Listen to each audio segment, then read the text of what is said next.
Hello everybody. Tonight we're going to do a little 12-string thing here in G tuning. If you've never played with G tuning before, it's something that you really ought to give a try because it's pretty easy to learn and it's a lot of fun.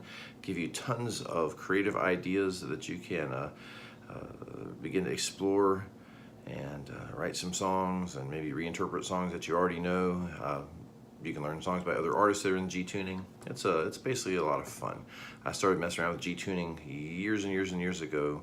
The first time in my life, whenever I had two guitars, I put one guitar in standard tuning and one guitar in G tuning, and it was like taking a piano and rearranging all the keys on it, and so nothing was where it should have been, and it made you kind of rethink the way you played, and it took all the patterns that you know automatically from all the years of practice you've done so far and just kind of throws them all away.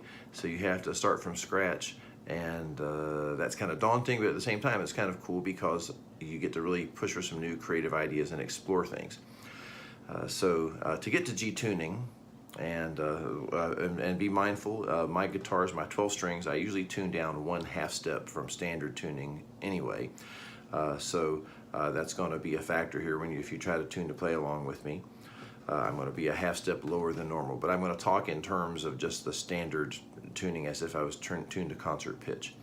To get from E, A, D, G, B, E, standard Spanish tuning, to get to G tuning, or what they call Sebastopol tuning, you need to tune your 6th string pairs, your 5th string pair, and your 1st string pairs down 1 whole step.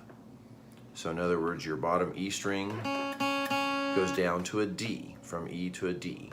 To go to the 6th string, do the same thing. Tune it from E down to a D. Then they'll match. Then take your A string, tune it down 1 whole step to G. And that will give you a tuning that is basically a low D, a G, which is going to be your root of the tuning, another D string, another G string, a B, and a D. And so just strumming open chords here with no fingers, I've got a nice little G chord. To make a C chord, like a lot of songs use G, C, and D, well, it's pretty easy because all of a sudden, since all your chords are in a straight line, all your major chords are going to be like this. There's G, 2nd fret would be A, B, C is on the 5th fret, D is on the 7th, E is on the 9th, F is on the 10th, and if you get up here all the way to the 12th fret, that's hard to get in there with my hand, you get an octave. So basically, your C, G, and D chords that you use all the time in a lot of different songs are basically the open, 5th fret, 7th fret,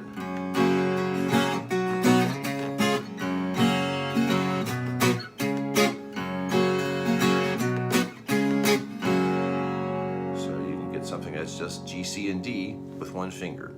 That's why a lot of slide players like to use it, and I am definitely not really much of a slide player, but just to kind of show you the idea, the slide works like a movable fret. And so what happens is you just take this, since it's in an open tuning, now I can just take this and make a movable fret.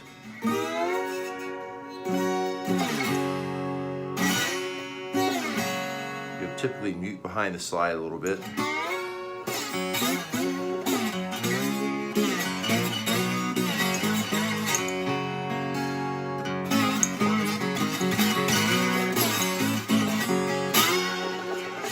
You kind of get the idea. You just got a straight line, and now all your major chord shapes are all in a straight line, so it works with a slide. So if you're interested in slide guitar, you want to try G tuning. Another thing you can do here is just to create some geometric shapes. Your standard chord grips don't work anymore. If you play a C chord, woo, sounds bad. A G chord, yuck. A chord, that's actually kind of comical. So what you can do, you have to find new chord grips. So let's just find some simple ones that we can use just to begin to make a little bit of melodies that you can play.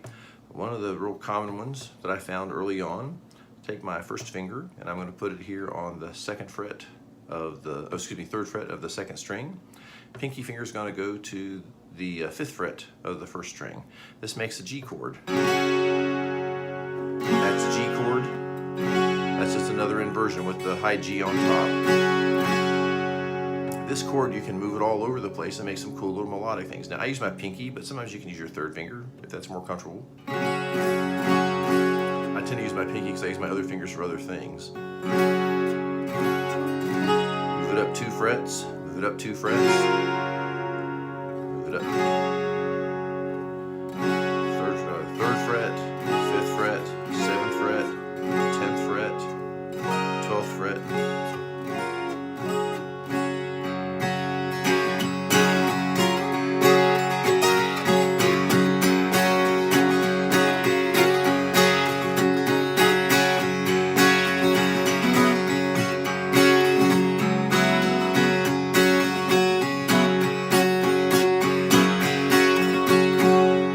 Idea. Just one little shape you can move around and it sounds really cool. It has this modal kind of bagpipe kind of quality to it. Okay, another one you can do involves a double stop exercise that we did earlier. The middle three strings here, basically your second, third, and fourth string pairs, they're the same as in standard tuning. So there was an exercise we did in the key of G that involved double stops.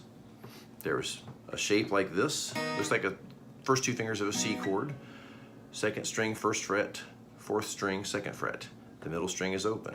I'm going to take my thumb and my thumb and my middle finger, and I'm going to play the fourth string and the second string. So this little C shape. Okay, I'm going to move it up 2. The next shape is side by side on the 5th fret. Fourth string, second string, 7th fret. Back to shape 1. Shape 2. So that's 10th fret, 12th fret, side by side. 4th string, second string.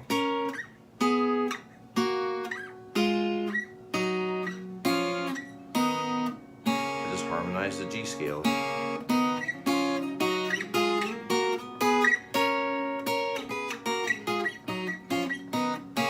Now, let's just finger pick it. I'm going to do just an alternating 1, 1, 3, 2, 4. Inside, outside pair. So it's going to be, let's go. There's a little pattern like that. I'm going to leave my G string open. I'm not going to change anything there.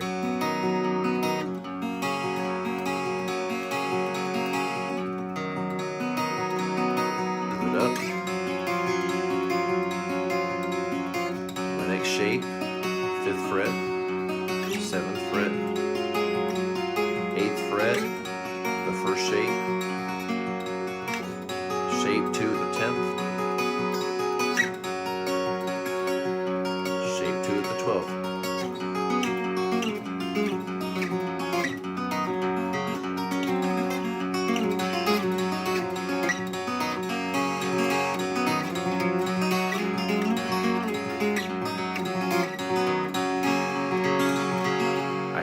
Other strings, broaden out that pattern.